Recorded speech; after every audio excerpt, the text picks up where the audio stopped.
News 18 India. आप Paytm के जरिए पैसे का लेन देन कर रहे हो या फिर पेटीएम पेमेंट बैंक में आपका खाता है या फिर पेटीएम के शेयर के आप निवेशक हैं, तो आप सबके मन में एक ही सवाल उठ रहा होगा कि अब पेटीएम का क्या होगा। संक्षेप में अगर कहूँ, साफ शब्दों में कहूँ तो पेटीएम पेमेंट बैंक को फिलहाल किसी बड़ी राहत की गुंजाइश दूर दूर तक नहीं दिख रही है। हालांकि 3 बातें हैं जिस पर आपको ध्यान रखना है। पहली बात कि 29 फरवरी की जो तारीख रिजर्व बैंक ने तय की है कि उसके बाद पेटीएम पेमेंट बैंक के जरिए पैसे का लेन देन नहीं हो पाएगा, क्या उस तारीख में कोई ढील देती है क्या रिजर्व बैंक।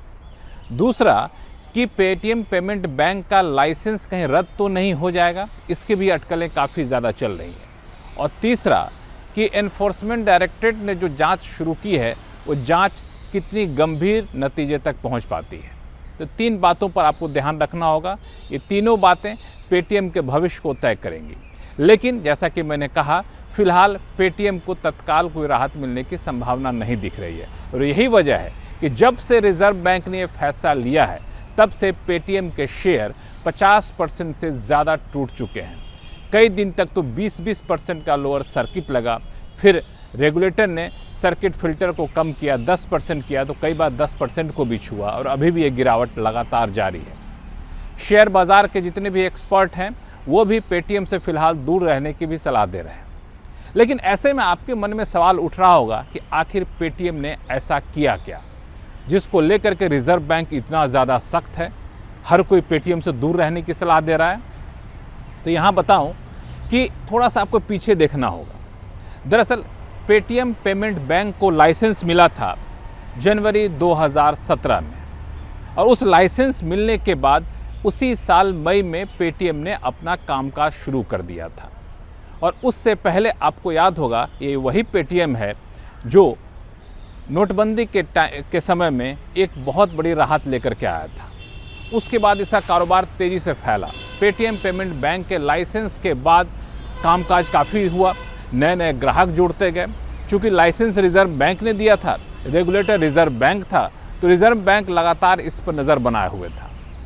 रिजर्व बैंक ने ये पाया कि जितनी तेज़ी से पेटीएम का कारोबार बढ़ रहा है, जितनी तेज़ी से पेटीएम पेमेंट बैंक के नए ग्राहक जुड़ते जा रहे हैं, उतनी ही तेज़ी से वहाँ पे नियमों का उल्लंघन भी हो रहा है। अलग अलग तरह की गड़बड़ियाँ सामने आ रही हैं।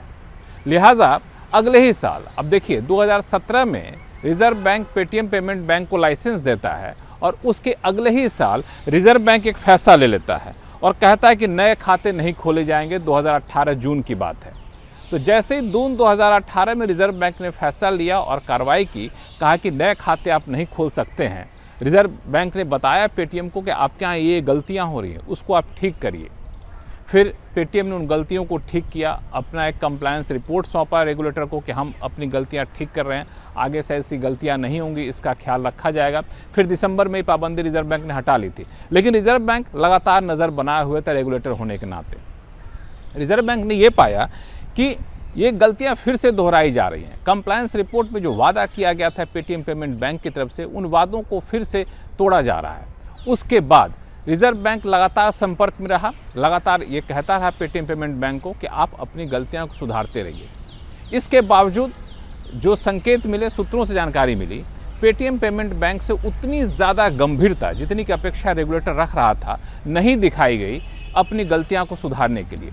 लिहाजा 2022 में रिजर्व बैंक ने एक और कदम उठाया, वो था मार्च 2022 में, और कहा कि नए ग्राहक आप नहीं जोड़ सकते हैं। तभी लग गया था कि पेटीएम पेमेंट बैंक में कुछ गड़बड़ ज़्यादा बड़े पैमाने पर चल रहा है। इस कदम के बाद भी जब पेटीएम की तरफ से सुधार के संकेत नहीं दिखे पेटीएम पेमेंट बैंक की तरफ से, तब एक तरफ सरकार अपने कार्यकाल का आखिरी बजट पेश करने की तैयारी कर रही थी। उसी वक्त रिजर्व बैंक ने एक बहुत ही बड़ा और कड़ा फैसला लिया और कहा कि अब पेटीएम के कारोबार को बंद किया जाए, और 29 फरवरी तक की डेडलाइन दी कि 29 फरवरी तक जितने भी पैसे हैं ग्राहक के पेटीएम पेमेंट बैंक को वो निकाल लें। ये तारीख थी आपको 31 जनवरी की तारीख थी, इसी साल 31 जनवरी की।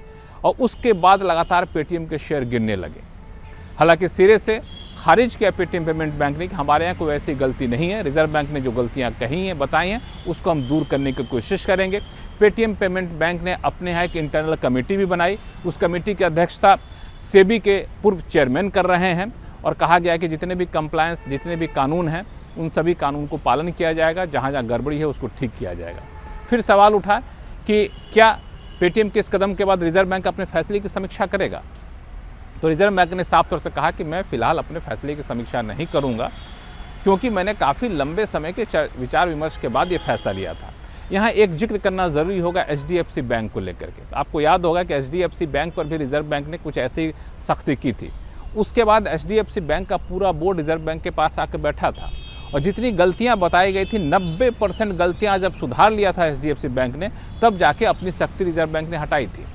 तो कुछ उस तरह का कदम पेटीएम की तरफ से नहीं उठता है, तब तक जो है पेटीएम की पर जो कार्रवाई की गई है उसमें नरमी आने के संकेत फिलहाल नहीं दिख रहे हैं। अब इतनी सारी कहानी सुनने के बाद आपके मन में सवाल उठ रहा होगा कि आखिर पेटीएम पेमेंट बैंक ने इतनी बड़ी गलती कर क्या दी? तो बताऊं, इसमें दो गलतियां उजागर हुई हैं। पहली बात कि नो योर कस्टमर की शर्तों का उल्लंघन किया गया है। आप देखते हो कई सारे बैंकों से आपके पास आते हैं, फ़ोन कॉल आते हैं कि अपना आधार जुड़वा लीजिए, अपना पैन कार्ड से लिंक करा दीजिए, KYC के कई सारी शर्तें पूरी नहीं हुई है। तो रेगुलेटर ने ये पाया कि पेटीएम पेमेंट बैंक के जो अकाउंट होल्डर्स थे उनमें KYC शर्तों का बड़े पैमाने पर उल्लंघन किया गया। खबरें तक यहाँ तक ही है कि एक अकाउंट में 1000 अकाउंट में एक ही पैन के कॉपी लगा दिए गए, यानी एक पैन पे 1000 से ज़्यादा अकाउंट खोल दिए गए। और फिर दूसरा एक और गंभीर आरोप ये लगाया जा रहा है कि ऐसे बेनामी खाते जिसको कह सकते हैं, उन खातों के जरिए पैसे का बड़े पैमाने पर लेन देन हुआ। कुछ रिपोर्ट तो ये भी कहती है कि पैसे बाहर भेजे गए। ऐसे में फेमा का भी मामला बनता है। यही वजह है कि एनफोर्समेंट डायरेक्टरेट यानी ED भी इस पूरे मामले में शामिल हो गया है। ED इसकी जांच कर रहा है। हालांकि पेटीएम का कहना है, पेटीएम पेमेंट बैंक का, कि ED की जांच की जानकारी उनको नहीं है। तो ये दो गंभीर उल्लंघन थे जिस वजह से रिजर्व बैंक को एक कड़ा फैसला लेना पड़ा। फैसला लेने के पीछे एक और वजह थी। रिजर्व बैंक को लगा कि बार बार कहने के बावजूद गलती होती जा रही है, इससे डिपॉजिटर यानी पैसा जो जमा करते हैं उनका जोखिम काफ़ी ज़्यादा बढ़ गया है। भारत में जिस तेज़ी से फिनटेक सेक्टर बढ़ रहा है, निवेशकों का भरोसा फिनटेक सेक्टर पे बढ़ रहा है। अगर पेटीएम में कुछ बड़ा हादसा हो जाता है तो फिनटेक सेक्टर पर से निवेशकों का भरोसा उठ जाएगा, क्योंकि रिजर्व बैंक फिनटेक सेक्टर को बढ़ावा देना चाहता है। इन्हीं सब वजहों से रिजर्व बैंक को ये कड़ा फैसला लेना पड़ा। अब यहाँ पे बताऊँ कि एक और डेवलपमेंट होने वाला जिस पर सबकी नज़र रखनी चाहिए, वो है आपको एक FAQs आना है रिजर्व बैंक की तरफ से। वो FAQs आपके हर सवाल का जवाब देगा। जैसे कि आप ये जानना चाहते होंगे कि क्या पेटीएम ऐप काम करेगा कि नहीं कर पाएगा 29 फरवरी के बाद। आप ये भी जानना चाहते होंगे कि फास्टैग से मेरा पेटीएम जुड़ा हुआ है तो क्या फास्टैग काम करेगा कि नहीं करेगा। तो इस तरह के तमाम सवाल जो है वो सवालों के जवाब रिजर्व बैंक की तरफ से दिए जाएंगे FAQs में, और FAQs कुछ ही दिन में या इसी हफ्ते जारी होने की संभावना है। FAQs के भाषा, FAQ की शर्त से पता चल जाए कि ये सख्ती कितनी ज़्यादा दिनों तक रहने वाली है या फिर रिजर्व बैंक का मूड माहौल क्या है। लेकिन फिलहाल दूर दूर तक पेटीएम को राहत मिलने के आसार नहीं दिख रहे हैं।